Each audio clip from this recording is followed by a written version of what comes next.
let me explain the steps of the neurological levels that Robert Dilts talks about. What he says is when someone has a problem, you can think of it at different depths. So the most superficial way, if I have a problem relaxing in my job, the most superficial level of thinking about that is to say, well, you know what, in this environment I can't really relax very well, so I'll change the environment, I'll go somewhere else, I'll get another job. And of course sometimes that's perfectly appropriate. But I hope you notice it's a fairly kind of superficial way of changing something. Now, what most people do is they think, okay, well, I'll learn a relaxation technique, or I'll get some kind of little relaxation CD or something like that I can play and calm myself down. And that's changing the behavior that you do. That's perfectly appropriate. But sometimes what people notice is I want to learn how to relax. I can relax not just here, but in any situation where I need to. So I want a process that I can do by myself. I don't want to have to plug in the CD player each time, or plug in an MP3 player and listen to this on my phone or something. I want to be able to do it just by me. So that's learning a new skill. That's a third level, a deeper level, is learning the capability or the skill to make this work. Now sometimes people then say, you know what, even if I have the skill of doing this, I don't think that's going to work, because I don't really believe that it's possible to relax in the kind of job that I have. It's a very challenging job. And that's a belief issue. So it's deeper than the skill. They're just saying, you know, I don't have a belief that allows me to make this change right now. Or I know I could make the change, but why should I have to do all that work? Now what they're saying is I don't understand how it's important. So I don't value it strongly enough to actually make the change that I want to make. So values and beliefs, that's another deeper level of changing, is to change what feels important about it and to change what you believe. Now then there are some people who would say, well, even if I believe that it's possible for someone to change in this kind of situation, and I know it's really important for me to change here, the thing is I'm broken, I'm damaged, I'm not a kind of a person who could do this. And that is an identity level challenge. So that's a deeper challenge and requires a deeper kind of change. An ultimate kind of change, the even deeper level, is what you might almost call a kind of existential or spiritual level. And that is the question, like, even if I am a person who can change, even if I know how to change, even if I value it, what's the point anyway? I mean, you know, where does it get anyone? In the end, we're all dust.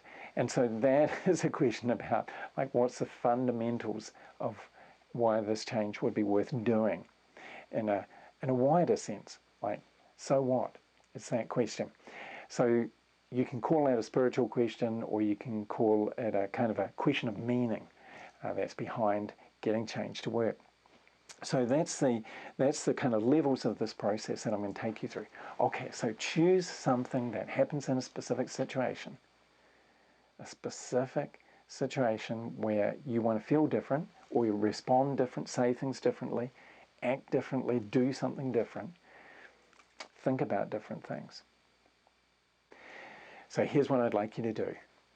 You can do this by standing up and taking a step with each step that I describe, or you can just do it sitting down and imagining it with your eyes closed, whichever works for you best. And what I'd like you to do is, in your mind, step into that situation. Imagine you're there. And notice, what do you see? What do you hear when you're in that situation, physically, in that real situation?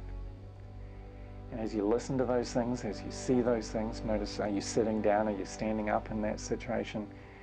How are you holding your hands? How is your body? Are your muscles relaxed or tight? So notice those things. Those are partly things about the environment. And then take a step forward in your mind and imagine that you're now going to pay attention to something else. So when you step forward, notice now, what are you doing in that situation? What are you saying? If you're saying words to someone, what are you doing in terms of moving your body? What movements are you making? So what are you doing? And that includes, what are you doing inside? What things are you thinking about? What are you saying to yourself? What pictures are you making inside? So notice that. And then mentally take another step forward. So as you step forward this time, you're moving into the space of thinking. As you do those things, they don't just happen randomly. What you notice is whenever you get into that situation, you start doing the same thing. So it's a pattern. So you might call it a habit. You might almost call it a kind of compulsion to end up doing certain things. we're not saying it's good, we're not saying it's bad, we're just saying notice what the pattern is, because that pattern is really a kind of a skill. You might not like that skill, but it's a pattern that is a skill that you've kind of gotten into over time, a habit or something you've learned. So notice what skills you use and what the sequence is, the pattern. Great. And then take another mental step forward. And this time I want you to notice, when you're in that situation, what are you believing is possible and not possible? So you have theories about it as well. You don't just do those things in that pattern. You have theories that guide what you do. And the theories are, what are other people doing, trying to do? The theories are, what is going to happen if I try something different? And what are the chances of me being able to get this to be different? So notice you have beliefs about it. And the other thing is you have ideas about what's important to focus on. Now, I'm not saying these are right or wrong, and I certainly don't mean what do you think is important to focus on now, because now you're just here listening to this. What I mean is when you're really in that situation, what feels important. Look, it may just be getting out of the situation feels important. So notice what feels important to you when you're in that situation. Right. And then mentally take another step forward. And now I'd like you to imagine that if we saw you in that situation, we've never met you before, and we saw you there, what kind of person are you being when you're in that situation? Who is the you who you are when you're in that situation? This is the identity level. So notice, if we only know you there, what kind of person does that mean you end up being in that situation? Okay. And now I'd like you to take another step forward in your mind, and I'd like you to notice something else. You got into this situation as part of a larger story. Now, you may have decided to get into this situation. You may have thought, okay, this is why I want to get into it, and then realize there was a challenge there. Or you may have got into this situation by complete accident because you were trying to do something else. So it may be that you had another goal and this just happened by accident on the way. Or it may be that you chose this and then realize, oh, there's a challenge. In either case, that means that you got into this as part of the larger story of your life. And what I want you to notice is that means this is part of that bigger story of you growing, learning, changing, all the things you've been doing in your life. And that connects you to an even larger story, which is the story of not just your life, but your family, the community that you live in, what's happening on this whole planet, the story of humanity. That's a vast story, the story of life itself, the story of this entire universe coming into being, gradually changing, becoming what it is today. And I'd like you to imagine that that larger story that connects you to, that larger story comes out of this enormous energy, of course. Now you might think of that scientifically as the energy that creates the universe, that creates life, that impels things to evolve to their present state and beyond. The energy behind history. You might think of it as God, that some presence that guides the universe, or consciousness that creates everything that's here. You might think of it as love. However you imagine it, I'd like you to imagine that enormous energy, the energy that's powerful enough to create the stars, the energy that's powerful enough to create life itself, and imagine that's in front of you. This enormous, enormous energy swirling in front of you. And now take a step in your mind into that energy and feel it. Feel that energy that creates everything that is. Feel this enormous energy, which is everything, which is beyond everything that is. And realize this is where you emerge from. So take a step back from that and feel how your life story emerges out of this enormous energy. You emerge out of the story of this creation of the worlds. The energy that creates the stars creates your life.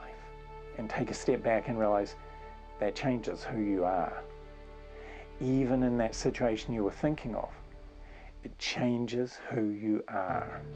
Because through you, this great energy that creates the worlds looks out. It listens through your ears. It breathes in your chest. You emerge out of this energy. You are part of this great energy. And feel that. And take another step back and realize that that changes what feels important. because you come out of this great energy. It changes what feels important when you're in that situation. It changes what you believe about that situation. Some things that didn't seem possible, you now have a sense, because this enormous energy is everywhere in that situation. It changes what you believe and it changes what you focus on.